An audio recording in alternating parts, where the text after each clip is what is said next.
for this list, starting off at number 10 is Magneto. Starting off this list with the absolute GOAT. Magneto has been around for a long time, and a majority of that time, he was a villain, or at best, an anti-hero. As the #1 rival of Professor Charles Xavier, Magneto's view of the world is pretty interesting given that he was the child of a Jewish family during World War II, and yet, after years of persecution for being a mutant, he believed his race to be superior to regular humans nonetheless, and that humans should be subservient or destroyed. Under this mentality, he led the Brotherhood of Evil Mutants as well as other groups against the X-Men and the Earth's heroes. Now everybody knows that Magneto is not someone you mess with. He has enough power and enough experience to stomp almost anyone. For example, while he has become more of just a hero nowadays, there's a point where he gets his heart ripped out by a villain called Uranos. But he keeps himself alive by using his powers to keep his blood flowing. He's just that insanely powerful. But being born around World War II and the rival to Charles Xavier, he's been up there in the age department since he was introduced, but always manages to decimate his enemies. Number 9. Granny Goodness. Stepping away from Marvel for a moment, Granny Goodness is probably the complete opposite of anything we would describe as goodness. She was originally one of the lowlies, which is basically the peasant class on DC Universe's Apocalypse. From a younger age, she was taken by Darkseid and raised and trained to become head of the Shock Troops and the Female Furies. She has the responsibility to bring young warriors from other worlds to fight each other to earn the right to be trained by her. But Granny Goodness also has multiple orphanages where she both trains and disciplines younger individuals looking for potential warriors for Darkseid. Now, being a resident of Apocalypse, Granny here does have quite a bit of power. She has superhuman strength, speed, durability, and senses, as well as invulnerability and an advanced immune system and immortality. But being immortal doesn't necessarily save you from looking old as hell, which is why we get Granny Goodness. Number 8. Cassandra Nova. Sticking with X-related heroes, we have the evil twin, or counterpart, or anti-self to Charles Xavier. Cassandra Nova isn't really a mutant, but she isn't really a person either. She is actually what is known as a Mumadrai, the spirit that is equal to the opposite of a person. Wrap your head around that one. This is about to get wild, so buckle up. Because of the genetic mutant potential of Charles Xavier, his Mumadrai was able to create a physical form for itself when Sharon Xavier was pregnant with Charles, making Cassandra basically Xavier's twin. Now Charles, even as a baby, sensed Cassandra as an evil presence, and he used his psychic abilities to try and take her out in the womb. Cassandra survived though, and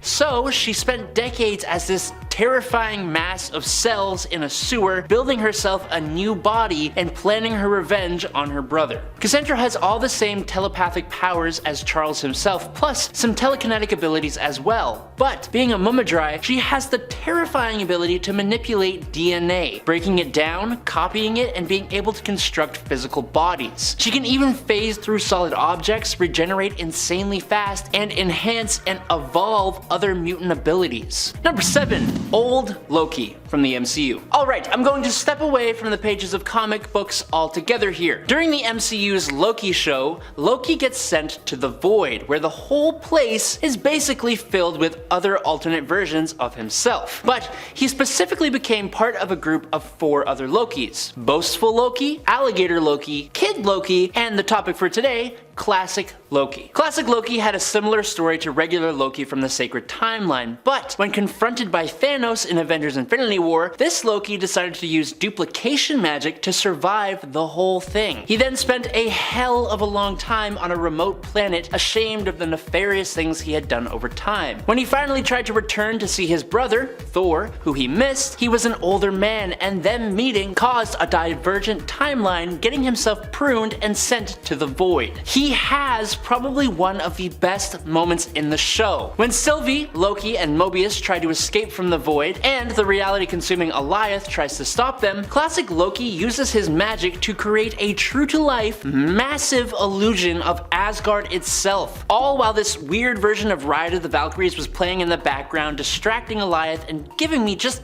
straight-up goosebumps. Like, I am actually getting them right now just thinking about it. Like, it was such a cool moment. satisfying. Number 6. Horticulture. You know, sometimes a group of villains comes along that just kinda makes me smile. And Horticulture, who first appeared in X-Men Volume 5, Number 3 in December 2019, are one such group. Horticulture is described on their wiki as a group of agrochemists, biotechnologists, and eugenic engineers who specialize in the genetic manipulation and propagation of all things botanical. So, to me and my tiny brain, I take that information and translate it to, it's a bunch of old plant scientist ladies. Because that's what they are. It's a bunch of older ladies who are seeking to radically depopulate humans from the Earth in order to bring the Earth and nature to a state of balance. With the climate the way it is right now, it's actually kind of an understandable cause, even if it's utterly insane. Using their know-how, they made biological modifications to themselves, like resistance to telepathy and extended lifespans, but they also developed technology to manipulate their environment, inhibit mutant powers, and generate illusions on men. But they also have experience as computer programmers, being able to access the Krakoan gateways and trade information with the villainous anti-mutant group known as Orcus. Number 5. Ra's al Ghul. Ra's al Ghul was born around 700 years ago, and thanks to the Lazarus Pits, he has been able to keep his body in working order. But he discovered the pits when he was an older gentleman and keeps the look of someone with a significant amount of years to him. After he came in contact with the pits, he eventually became a master martial artist and a master fencer, gaining a massive amount of wealth, and he started creating organizations to rid the world of crime, with his first being called the Demon, which the later League of Assassins is a branch of. Rage's purpose within the League of Assassins is to eliminate all evil in the world by destroying all of humanity and just starting all over. Obviously, that mentality means he routinely has run-ins with the superhero community, especially Batman, who he helped train. Rage has had many plans over the years that tried to destroy the world, and he has also beaten the entire JLA when he discovered Batman's notes. Now, with his years of experience and his vast amount of accumulated resources, this older fellow is a massive threat to both the heroes and the world. Number 4. The Joker. During the absolutely fantastic 3 Jokers storyline, we learn there have actually been 3 Jokers plaguing Gotham over the years, and among the 3 of them is the Golden Age Joker, and he is clearly much older than the other 2. Now, to be completely transparent here, whether this story is canon or not is an area of debate, so it's up to you if this one counts. But the Golden Age Joker, known as the Criminal, is the only one of the 3 Jokers to be a predominantly serious crime lord, and he even says that laughing and smiling is physically painful for him. Another thing that makes this entry a little arguable is that of these 3 Jokers, we don't know which one, if any of them,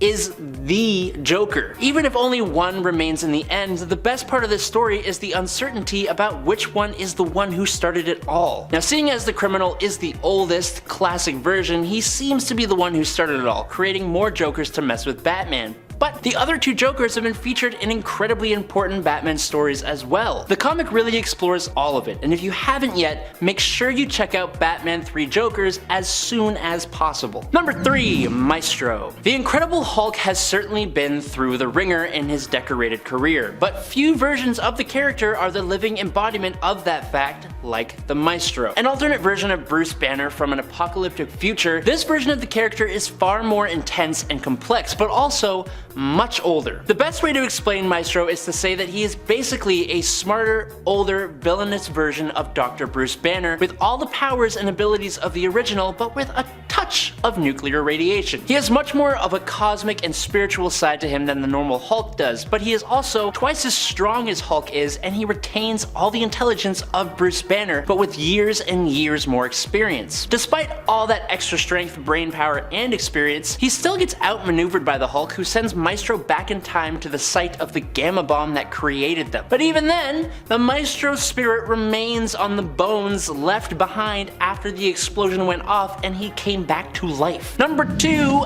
Agatha Harkness. Like a few of these villains, when we first met Agatha Harkness in Fantastic Four number 94 from October of 1969, she was already elderly. She started out as the nanny for the newly born Franklin Richards, and using her magical powers, she even saved the Fantastic Four from the Frightful Four and a handful of other villains, and also helped Franklin when his powers first started to emerge. But she went on to have an interesting relationship with the Scarlet Witch, Wanda Maximoff, but also her mother Natalia Maximoff. That's because this sweet nanny Agatha is actually an incredibly ancient sorcerer who was around to remember the sinking of Atlantis nearly 18,000 years ago. And she was probably the most powerful of the original witches during the Salem witch trials, an event that she actually supported as she thought it would cull the weak magic users who held them back. Agatha, like a lot of older villains, is pretty damn complex. She has helped out heroes on multiple occasions, but she's also done some pretty sinister stuff. But there's no doubt that she is much stronger than both heroes and villains first assume. Number 1. Baron von Strucker. Baron Wolfgang von Strucker was born in the 19th century, so he ain't a young fella by any means. He fought with the Axis powers during World War II alongside and under the Red Skull. He was a top villain at the time, not just for Captain America, but more prominently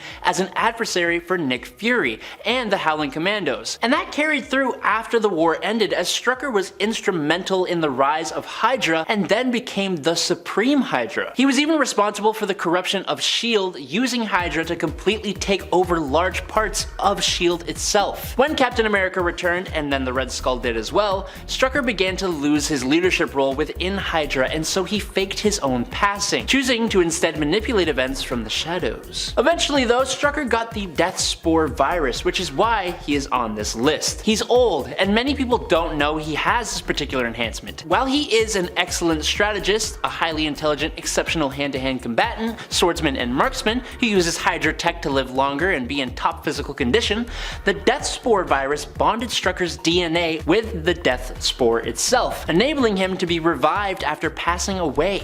He hasn't aged since getting the virus, he heals at an incredible rate, is invulnerable to minor injuries, resistant to toxins and disease, and he can even release the Death Spore virus from his body at will, taking his victims' lives nearly instantly if he chooses to. At number 10 is Tigra, first appearing in her own Marvel comic book called The Cat in 1972. This superhero just doesn't get the spotlight very often. Considering she has been a member of the Avengers in the past, it would only make sense that she might appear more prominently in more recent issues, or even MCU movies. But sadly, her most recent appearance was in a supporting role in Avengers Academy between issues 1 and 39. Tigra's powers began as an experiment by Dr. Joanne Tumalo, who gave her powers attached to her costume, and in this form she was simply known as the Cat. But down the line is when she eventually mutated into Tigra, a human-tiger hybrid, through a mystical ritual. She was then bound to a race of humanoid cat people from the Middle Ages, which she could then transform into on command from her human form, using the cat's head amulet. She's a pretty cool hero, so I wonder why they haven't really brought her back in any big way. Maybe they found her too similar to DC's Catwoman, who knows.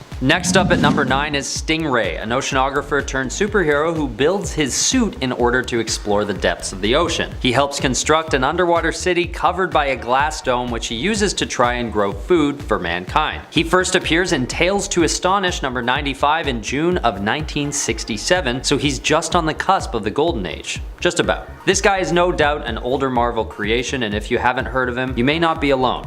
Although he has appeared as recently as the Iron Man 2020 event, he still only appears briefly as a side character facing off against Captain Barracuda. But at least the writers of that issue probably had the same thought as me, that he deserves to come around again. Once again, my hunch is that he's just a little too similar to DC's Aquaman, which might keep Marvel from giving him any more spotlight than they already have in more modern issues. Although his buddy Namor the Submariner, looks like a carbon copy of Aquaman. But Namor appeared for the first time in Marvel's first ever comic book, Marvel Comics number 1 in 1939, whereas Aquaman didn't appear until 1941. But I digress. It just seems that DC found a way to occupy the underwater superhero market, which keeps us from seeing more characters like Stingray and even Namor more often. At number 8, we have DC's The Question, or just Question. Like Stingray, this superhero first appeared in 1967, but isn't showcased very much anymore. Usually teaming up with the Blue Beetle, this superhero got his last solo series in 1987, lasting 36 issues.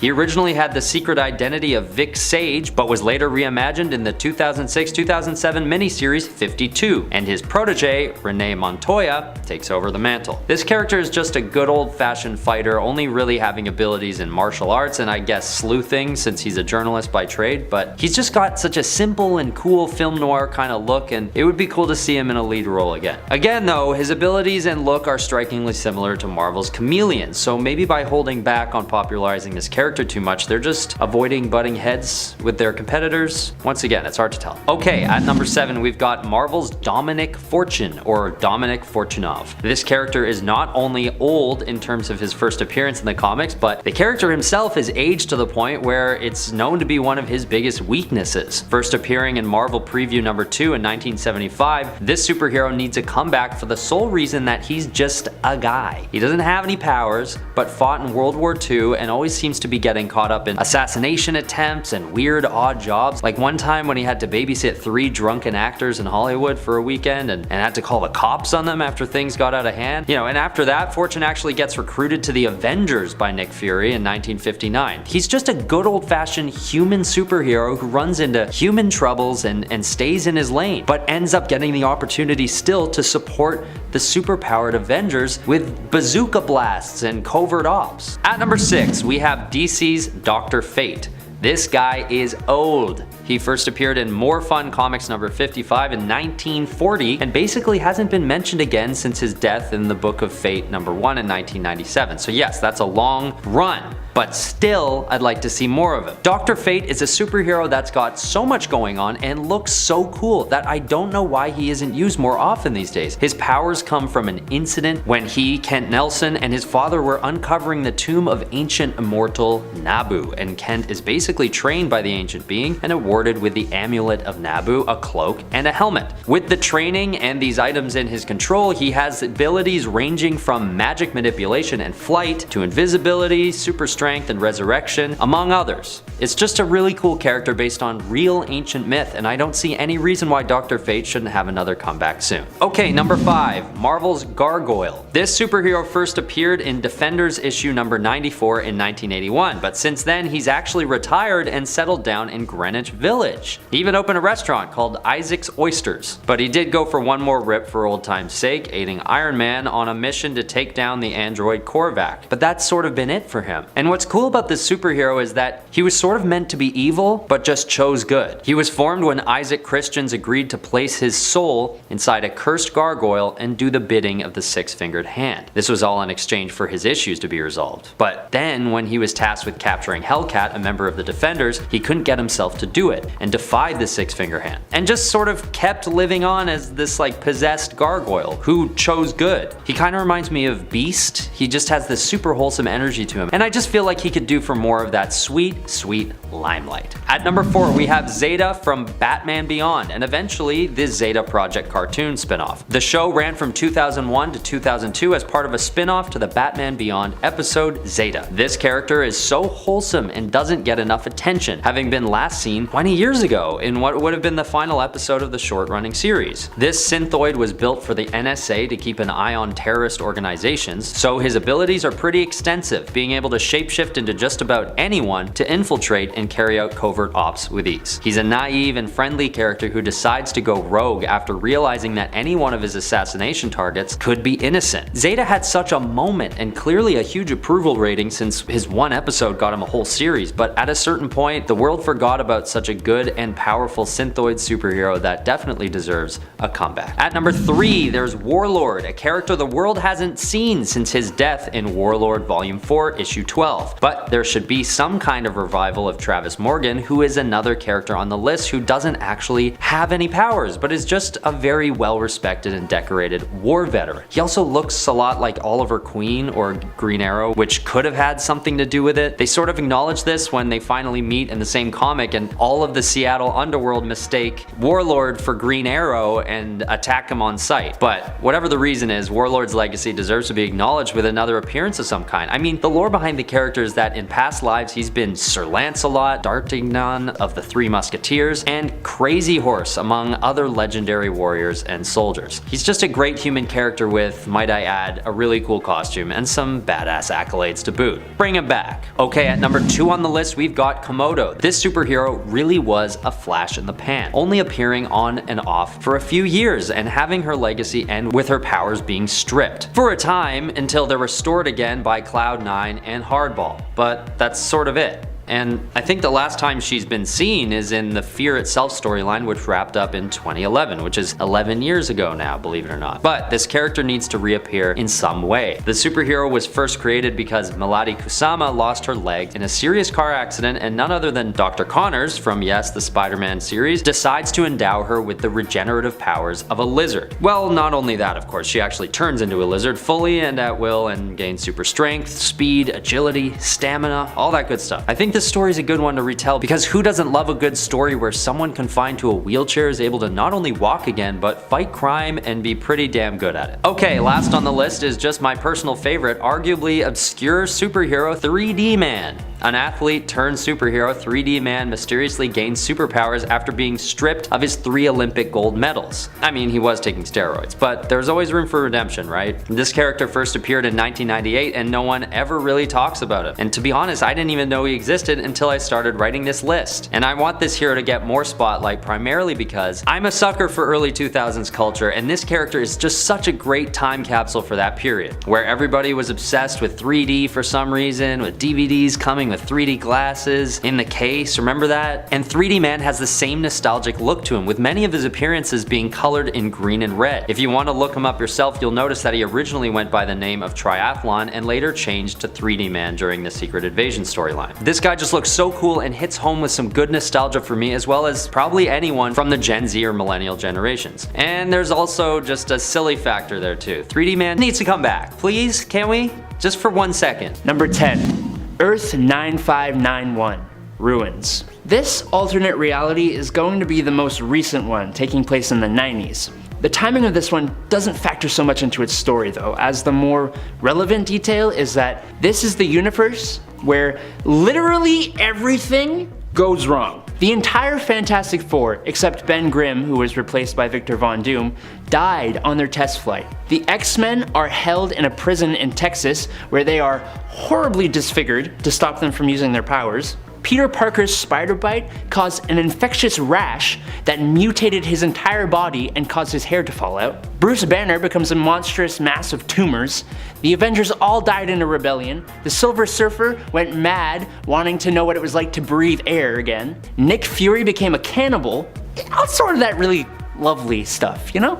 I would not read this story unless you're okay with being upset, but I would read this story because it's good and it's interesting. Earth 76611, alternate history. In Fantastic Four Annual number 11 in 1976, Power Man knocked a vibranium cylinder into Mr. Fantastic's time platform, sending it back in time. The cylinder was split in 2 halves. The important to this topic half landed in occupied France in 1942 and created an alternate branching timeline, Earth 76611. In this alternate timeline, the socialist Germans used the vibranium to advance their war effort, successfully invading England in 1943 and even making it to Manhattan by 1944, taking over America by 1946.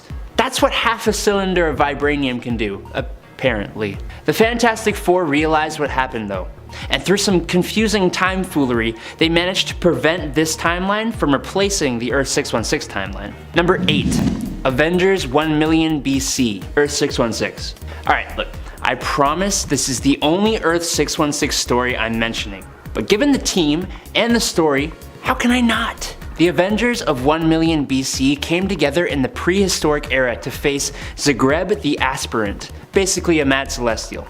The team was made up of Odin Borson, wielding Mjolnir, the mutant Firehair, the avatar of the Phoenix Force, the sorcerer Agamotto, like the Eye of Agamotto, that guy, Fan Fei the Iron Fist, the first ever Black Panther of the Panther tribe, a mammoth riding Ghost Rider, and Starbrand. They first appeared in Marvel Legacy number 1 in 2017, and I'm not even going to explain the rest. Just go read it, please! Number 7.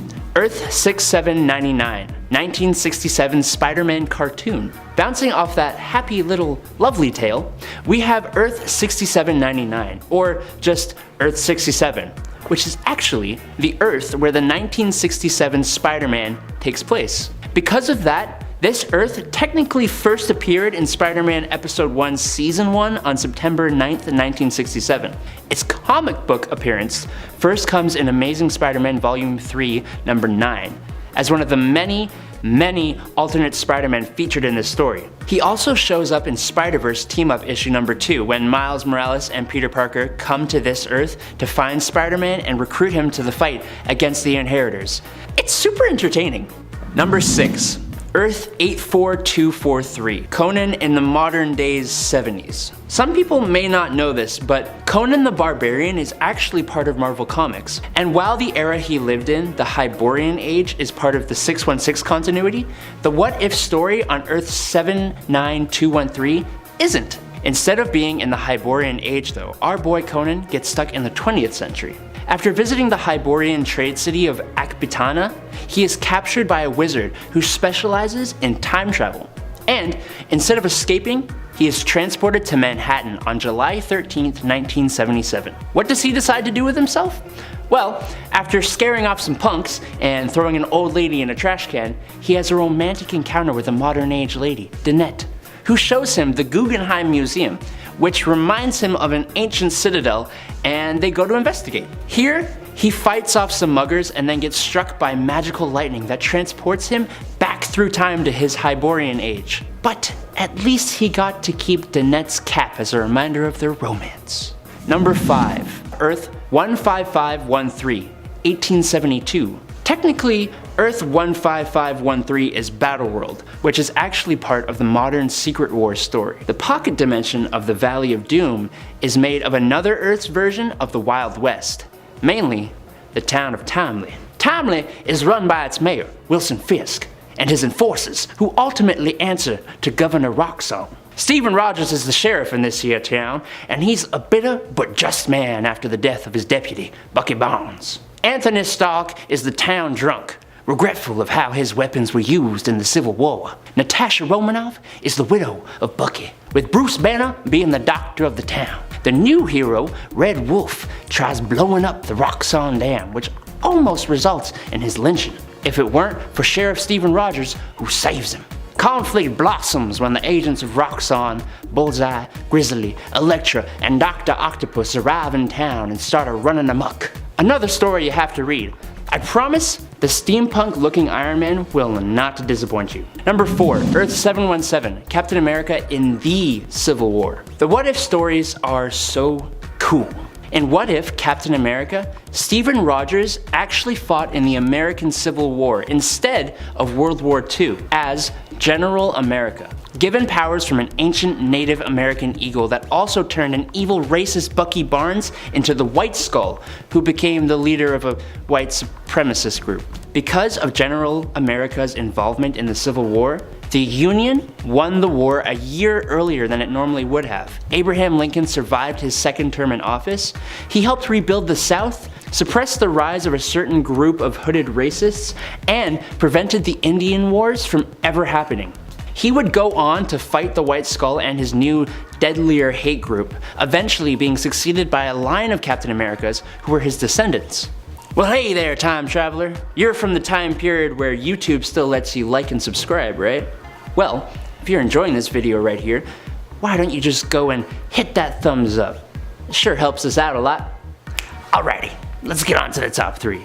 Number 3, Earth 90214, Marvel Noir. In this alternate version of Earth, superheroes debuted in the 1920s and 30s instead of their normal timing. This Earth 90214 brought us Marvel Noir, with subsequent noir versions of Punisher, Wolverine, Iron Man, Daredevil, Luke Cage, the X-Men, and most famously, Spider-Man. Each story is a fresh, unique, and awesome take on each character, seeing how superpowers in this world are pretty much non-existent except for a few characters. For example, Spider-Man was bitten by a spider, but instead of being based in science, his powers derived from a spider god. Or Wolverine didn't actually have claws, he just carries like brass knuckle blade things. Another example would be the X-Men, who are actually a group of sociopathic criminals, led by an Xavier who believed sociopathy was the future of the human species, which is just incredible. Number 2, Earth 811, Days of Future Past. Earth 811 is a future timeline where Sentinels rule over North America. After their creation, almost all mutants have been hunted and exterminated. The mutants that were not killed are kept in concentration camps. Even the heroes who aren't mutants have been exterminated. The Avengers, the Fantastic Four, Spider-Man, Daredevil, they're all gone. But hey, this is the future, not the past. Yeah, I'm getting there, okay? Rachel Summers, the daughter of Jean Grey and Scott Summers, uses her telepathic powers to send Kitty Pryde's mind back into her younger self's body. Specifically, Kitty's mind went all the way back to the Halloween of 1980, where she informed the X-Men of what their future could become, and they prevented the assassination of Robert Kelly. The story is a whole lot more complex than that, and is also one of the most prized Marvel stories, so give it a read! Number 1. Earth 311, Marvel 1602. Okay, Marvel 1602 is my absolute favorite Marvel alternate universe. Fun fact, it was the first Marvel writing escapade for superstar fantasy writer Neil Gaiman. The universe actually got its start in a different alternate reality, Earth 460, where Purple Man became president for life. Most heroes had been hunted down or had died from old age, but after Captain America is captured, he is banished away to Earth 616's 1599, shortly before Roanoke was formed, which inadvertently created Earth 311. For some reason, the presence of Captain America destabilized reality and began the emergence of heroes and villains into this world who are counterparts to many of the present-day heroes and villains of the Marvel Universe. Count Otto von Doom the Handsome, Witchbreed, which are mutants, Grand Inquisitor Enrique, which is Magneto, Carlos Xavier, which is Charles Xavier, Four from the Fantastic, Sir Nicholas Fury, Peter Parquois, David Banner. The story is so interesting, intertwining actual history with superpowered beings. I highly recommend you give it a read if you haven't already.